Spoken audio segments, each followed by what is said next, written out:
People, Deluded, I'm back again. Thank you very much for tuning back in and rocking with me. Make sure you're subscribed. Make sure you check out my Deluded podcast, link in the description. And yeah, man, you lot know I'm the best at this. But cracking on. I've got a couple things, man. I'm sure you've all seen, and I'm not going to read out every segment. Type in Mustafi on Google and look at, I believe, via a German-based publication, he's offered an interview. And we all know, again, I'm not going to get into it with Mustafi. We all know Mustafi hasn't been the centre-half, but it did offer a soundbite into, I'm not going to say his mental outlook or the mental health effects of being a victim of being criticised and stuff, but you look at man in a different light. And I always say this, people, especially with YouTube, we all know a lot of people in YouTube can get careers of shouting nonsense, of having agendas with players. With social media, players do have it tougher to a degree because, fair enough, let's say you go back to 2004, yeah, there was the Sky Sports, yes, there was newspapers, yes, people would come up to you on the street and tell you if you played good, bad or poor or whatever, but there's no switching off. If I make a mistake tomorrow, and there's a difference between constructive criticism and recognizing someone's making mistakes, people, and obviously going over the top. But if I make a mistake, you're going to have 1,000 YouTubers, wannabe YouTubers that have never stepped in foot in my shoes saying how I'm this, I'm that and the other. All the clips are going to go viral. People that have an agenda against you are going to not let you escape that. And if we look at three players in particular, regardless of your opinion, in fact, you could actually say Emre, people are already developing an agenda for him rather than critiquing what he's doing right and wrong. But you could say Emre, you could say Mesut Ozil, you could say Xhaka, you could say Mustafi, regardless of your opinions on these players. Do I think Mustafi's been the centre-half we needed him to be? Hell no. Do I think Mustafi is good enough? No. Do I think... Mustafi's getting more football than if I was Emre, then I would play him. So he's doing all right, but he wouldn't kick a ball for my team ever again because he's been poor. But does he deserve to be scapegoated? No. I always tell you lot, how many times have I said there's been games, like I look back at the game away to Rennes, people, in the Europa League. Mustafi weren't the best, and I'm not defending him, but he weren't the best defender on that, or best player on that field. But he got a lot of criticism when Xhaka and Guendouzi made the mistake for one of the goals and were poor. Do you see what I'm talking about? Agendas, people. Again, recognize if someone's playing poorly, but then there comes a healthy point where you need to recognize, okay, they're human. Okay, what other factors were there for us losing and whatnot? Do you get it, people? Mustafi's made error time and time again. But I don't want to say I felt sorry for him because this is the individual, this is the life you live. But it is a bit deep for him, man. So the sound bites I kind of took, I really just took away from it. It said, when he's speaking about criticism, he said, I can deal with harsh criticism, but the criticism has escalated and become irrational. I've become a target. At some point, people even blamed me for a defeat in which I hadn't played in at all. Is he talking about the Europa League final? He's spoken about Petit as well, and I do, again, players, ex-players, players, fans, everyone can have their opinion, but I do think some ex-players, considering they've been, whether a player is extremely poor or doesn't cut the mustard or not, these players have been in these situations, especially, people. They know how it feels to try or things not to go your way. So I do think ex-professional footballers, they can be a bit smarter, but we all know this is the dynamic we live. When these pundits make outrageous claims, they get the bookings on the BTs, the Sky Sports, they get the columns on the newspapers. It's all an agenda. Everybody's trying to get paid, whether it's the journalists, the YouTubers, the ex-players. There's very few that just love the game for what it's worth and things. And I'm not critiquing no one. At the end of the day, everyone needs money for their family and to eat. But yeah, man. He said, in relation to Petit calling him the king of blunders, which ironically is a pretty accurate name, no disrespect, Mustafi, he said, that annoyed me a lot. It's one thing when fans or the media criticise you, but it's something different when an ex-player who knows how hard it is sometimes on the field says something like that. I expect those players to be more sensitive and to see what this sharp criticism can do. In the past, it might have been in the paper for a day and people have forgotten. Today it's on the internet and it's going to haunt me for the rest of my career. He's also said, there were days when I doubted something about myself, but I realised at some point that I'm mentally strong.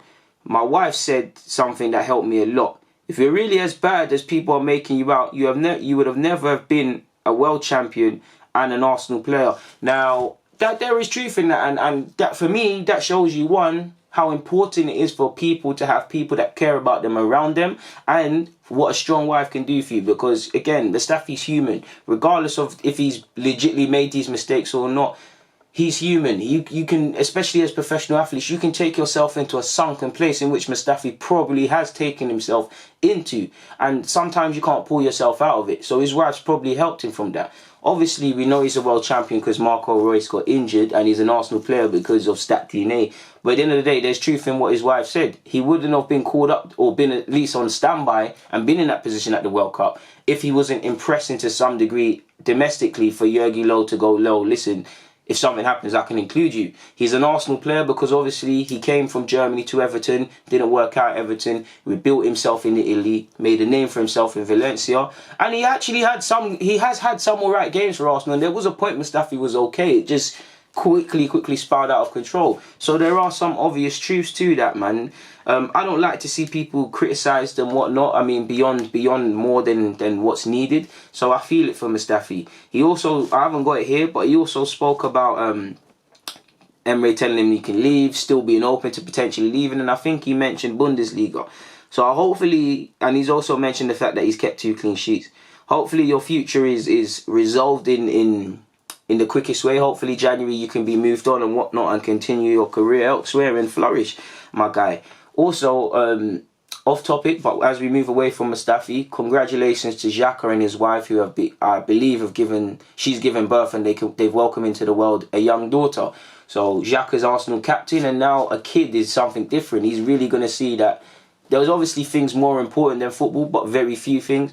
His daughter is, or son, if I'm wrong, is going to show him exactly that. And now he's got someone else to live for and whatnot. So hopefully that brings out another level of professionalism in Xhaka. And obviously a healthy baby is a blessing. Hopefully he or she is in healthy spirits and there's no complications and his wife is able to return home and normality can resume, people. It really is a blessing. So moving on from that, Arsenal's under-16s are currently in Croatia and they lost, I believe, to Salzburg in a tournament, and I believe they've got 2 games concurrently in the next 2 days from when you see this vid and the next vid against Slavia Prague and GNK Dynamo, I believe. There's also, it's a random stat as well, people, but Kieran Tierney has created 6 chances for Arsenal, and this season Kolasinac has created 5, who's been at the club longer, which kind of flips something on his head. Our under-21 side, well, technically we only have 18s and 23s, but the under-21 side in the Checkatrade Trophy are now out. We lost to Peterborough. I can't remember how the Northampton result went. I don't think we won that. I could be wrong. We could have drawn. But because of results yesterday that don't affect us, we're now out of that competition. In regards to Republic of Ireland's under-19s, I think I saw Mark McGuinness and Mziza Gombo called up respectively to them sides, but I'm actually not too sure on that. Ex-Arsenal player Armstrong Okaflex is in that side as well, Republic of Ireland. So we'll see how that one goes.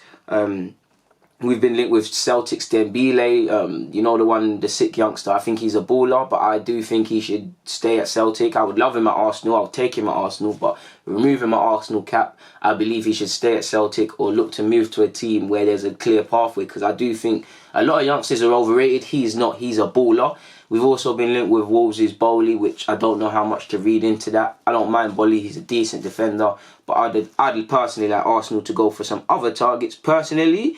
So moving on from that, Ceballos has had something to say on his future. He said, going to Arsenal has been a very important step in my career. I don't feel sorry for not being in Madrid. Right now, I'm happy where I want to be. I'm very happy. My idea was to go out, play and enjoy football. In the previous 2 years, I have not done so. He's also played 10 times for Arsenal.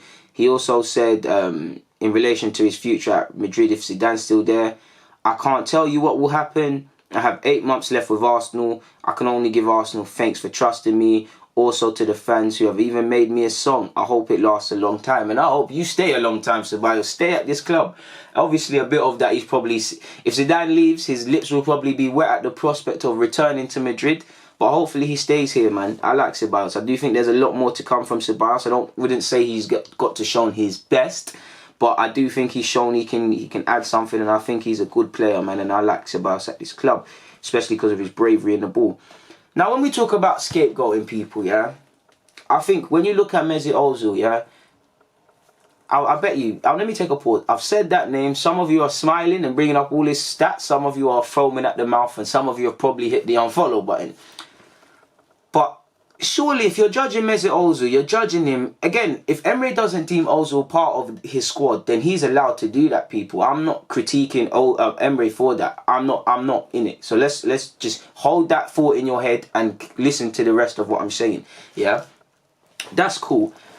But obviously in this debate in regards to Emre not using Ozil, surely when you hear comments, and I've heard it because I've said it myself subconsciously, he's not Emre's man, he don't work hard enough, we know what we get with Ozil, we know this and that, he hasn't cut the mustard, we need to move past him. A lot of this is true. We should not be building sides around Ozil, his age is past it. If we're going to build a side around one 30-year-old in this side, it should be Aubameyang, 20 plus league goals, build a side with the defence and the midfield and the service. Ironically, you could count Ozil in that, but to try and get us what we need to do. The game is past Ozil. It's no longer about poetry in motion. Personally, I believe Ozil, again, I'll be playing Ceballos. I do think Ozil can help us at least until January. And to be fair, again, scapegoating and having your opinion is one thing, but Ozil's an interesting debate because when you look at it, he's played 142 minutes or 124 minutes or something like that. I've messed up the numbers. I think it's 142. He's been subbed hella times. He's played 71 times in the Premier League. Again, he's played 71 times, but he was decent against Watford. He helped set up the goal, which led to Maitland-Niles setting up Aubameyang's goal. So if he's been playing all right in the minutes he's got this season, surely you can't hold the fact that you question his work ethic and all of these things around him. Surely you can't really question that as a reason to not give him a chance. Because if you look at it, Ceballos, Joe Willock and Ozil, I'm trying to use them across all competitions, at least till January, where things can change, people. Again, if Ozil's messing about in training and the application isn't there and Emre feels he has better options or people are more deserving, then that's fine. But for me, I can't help it. I can't help but think it's nothing more than personal between the two, because saying that these young players deserve it more than you, regardless if they do or not, is going to hurt Ozil. It's going to hurt his pride, people. Let's be honest. It's going to shock you to the pride. It's going to shock you. Training with no realistic part of playing is going to be bewildering for you. The very minutes you get in the cup competitions, you're being subbed. This is going to break you and frustrate you a lot. Naming you as one of the 5 captains, which kind of goes against all this logic. It makes it hard for fans to understand, people. At what point, I'm asking, do we put aside the opinions we think of Ozil, the opinions of our bias against or for Ozil, regardless of the fact that Emre is allowed to do what he needs to do in this side?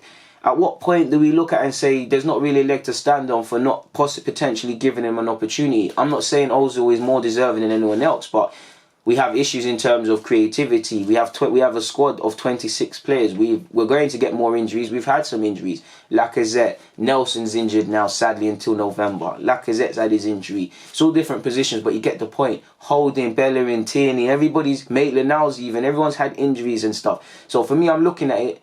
We're going to need these 26 players of whatever standard they are within the squad moving forward, at least till May. If we can find something to do in January, then cool. Clearly the club has moved past Mesut Ozil, and to a degree it's not even about footballing anymore. The club's moving him on in it. It's nothing. I even think to a degree it's above Emery. But surely, people, again, there's been rumours of bribes and trying to bribe coaches and all of these things. I mean, if you believe rumours of Vertonghen and Eriksen are going to fight each other over someone's wife or something. I don't know if these claims are true or not. I'm just a fan. I can't verify if Ozil really did offer 23 coaches, Arsenal under 23 coaches money, which I would find bewilderingly stupid because it just doesn't sound like it makes sense. But at what point do we question these sort of things, people? Finally, I've got some random stats as well, people. It don't really matter, but I thought I'd mention it regardless. Where is it now? Apparently there was a stat about how we're 13th for tackles, but I can't find it. Here we are. We're 13th for tackles, and we've only made 65 interceptions this season in the league, which is fewer than any other top flight team. So if we talk about being aggressive, pressing, and all of these things, we're not really statistically. Beyond the eyes, the eyes are showing us we're not doing it, but statistically it is quite worrying. And I know we won at the weekend and we're third and all the things are great, but like you've seen, when the sun shines, it shines. When it rains. These things will come to light and be spoken about more if we go in worse form. I'm not saying it's all doom and gloom. I'm just an Arsenal fan that gives you my opinion, because I don't think it's doom and gloom. At the end of the day, we've won the same amount of Premier League games as Chelsea. Only the 2 people challenging for the league have done better than us. Our defence has a lot of question marks, but we kept a clean sheet. And at least at this moment in time in October, Arsenal Football Club do not have the worst statistically defensive record now. So, again, the narratives can change at any time. But there's cause for concern, but there's cause to be optimistic. So, at the end of the day, we need to just continue what we're doing and try and get over the line in May and be in the top 4. On that note, though, I'm going to get out of here. People, it's been a pleasure. DG, I'm out, though. Like, comment, subscribe. That was a good save, but I'm out now.